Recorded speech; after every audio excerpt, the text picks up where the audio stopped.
Stipe Miocic has the most overrated legacy and career out of any quote-unquote MMA GOAT. And today, that overrated legacy is even getting him undeserved title shots, where he's being promoted as the consensus heavyweight GOAT, which is partially being done so it looks better when Jones beats him. But I want to prove today that he's not the heavyweight GOAT of the UFC. Seems to me that you can't question this guy's GOAT status, when in reality, he's a guy who dominated the second weakest era of UFC heavyweights ever, and all of his best wins, bar from one, are just legends out of their prime, or are soon to be legend who wasn't in his prime yet. And I'm going to attempt to prove this to you by going through every single one of Stipe's UFC fights, his rise, his fall, and his rise again. Stipe Miocic would enter the UFC 6-0, where he'd get all finishes on the regional scene, all by KO or TKO. Now for his first UFC fights, he did fight pretty much nobodies, but like, come on, that's expected, and you know, I'm not gonna harp on that too much. He'd get a decision, but he'd also get 2 KOs along with that. Then he would face Stefan Struve. He got knocked out by Stefan Struve. Yes, the Stefan Struve. The 13 losses, can't strike to save his life, Stefan Struve. He got KO'd by him. What the fuck? Now, I'm sorry, man. I do not care if this is before your prime, because this was in 2012 for Stipe. Getting knocked out by Stefan fucking Struve is a stain on your legacy, okay?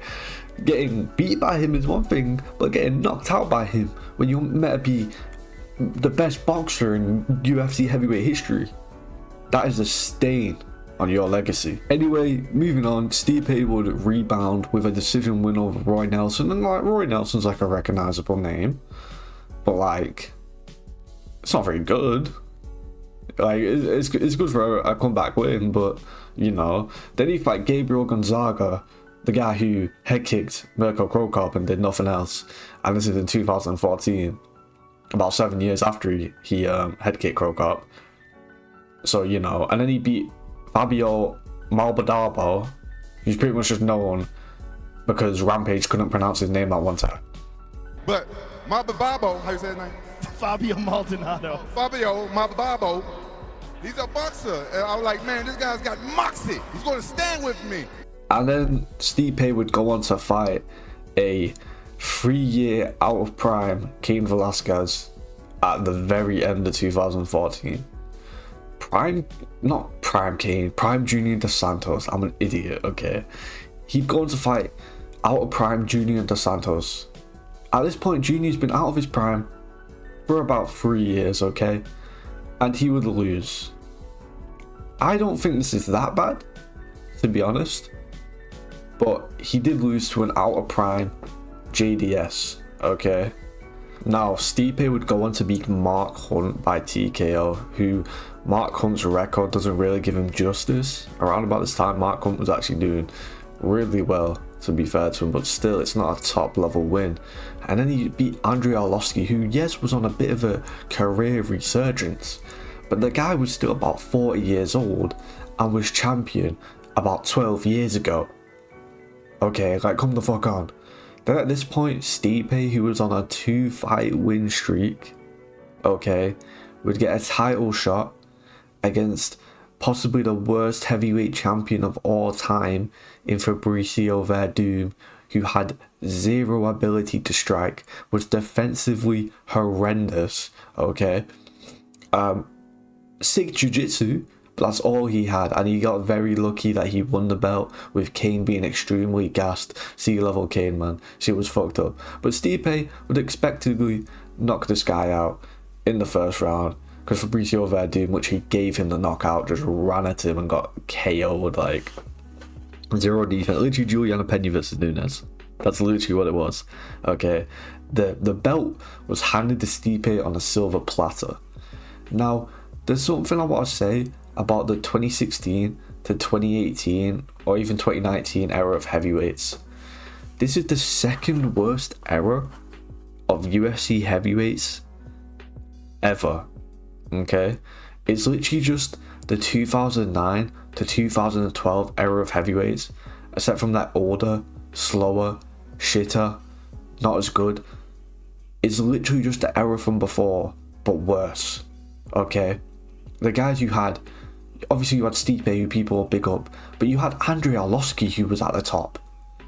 You had fucking JDS 4 or 5 years out of his prime on top. You had Alistair Overeem, another guy 4 or 5 years out of his prime. If Andrei Arlovski is a top 5 heavyweight in like the past 10 years of an era, that tells you everything you need to know. If a guy like Mark Hunt, who I said his record don't do him justice, but if a guy like Mark Hunt can get to the top of a division, come the fuck on.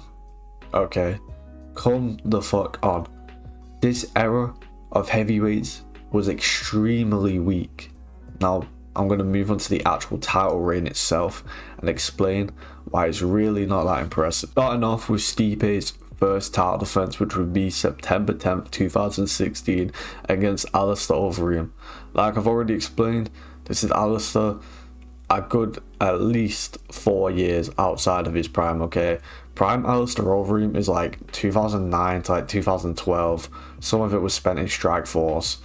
Maybe when he first came to the UFC, he still had some of that juice. I think pretty much all of it went when he got knocked out by Bigfoot Silva. Now, I'm not arguing that he was still a really good fighter, but this is not prime Alistair Overeem. And Stipe struggled. Stipe got sat on his ass. I know he went on to finish him in the same round, in the first round, but this was a tough fight for Stipe. He nearly lost like 2 or 3 times. If this is a prime Alistair Overeem, I genuinely believe Stipe is not surviving like that.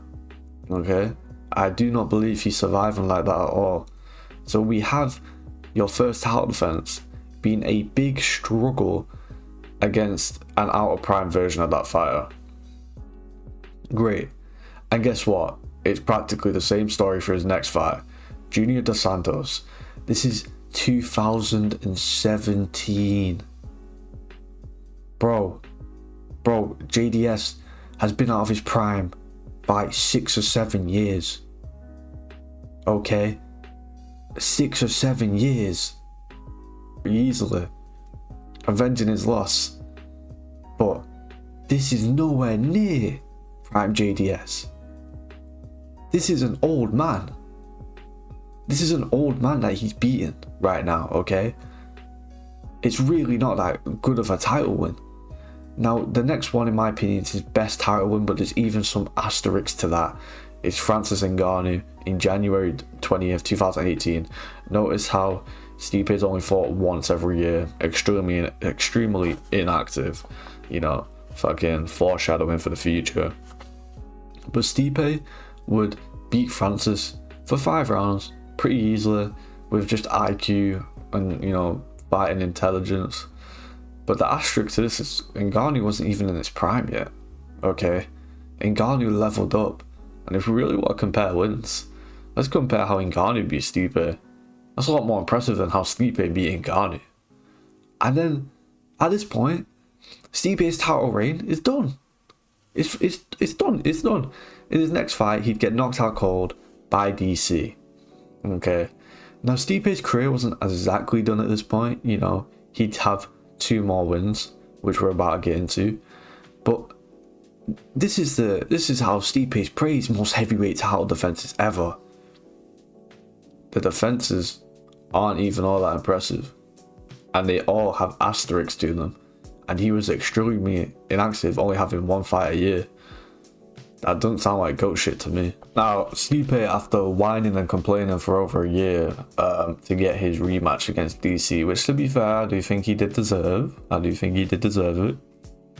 He would be losing the fight, but he would go on to TKO DC. Now, I have the opinion that DC got fucking lazy because he was ahead in every single round and just became lackadaisical. Like, he just stopped defending body shots. Like, it was so stupid. It was so dumb. I'm gonna give this one credit, and this is like the this is the win that makes me not shit on Stipe too much. But like, I honestly believe DC could have won. And then if we move on to the third DC fight, that was not the same DC. That year between the second and third DC fight was insane.